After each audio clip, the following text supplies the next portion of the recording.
Sakalayan Gunarnavasya Vande Guru Sri Charanaravindan.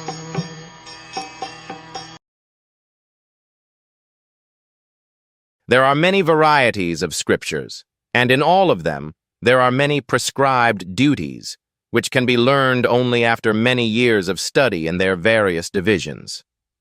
Therefore, O sage, please select the essence of all these scriptures and explain it for the good of all living beings, that by such instruction their hearts may be fully satisfied. Atma, or self, is distinguished from matter and material elements. It is spiritual in constitution, and thus it is never satisfied by any amount of material planning. All scriptures and spiritual instructions are meant for the satisfaction of this self, or Atma. There are many varieties of approaches which are recommended for different types of living beings in different times and at different places. Consequently, the numbers of revealed scriptures are innumerable. There are different methods and prescribed duties recommended in these various scriptures.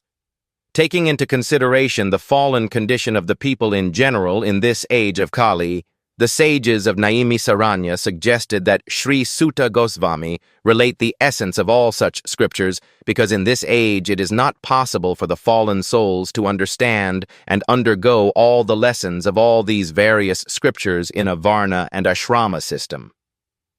The Varna and Ashrama society was considered to be the best institution for lifting the human being to the spiritual platform.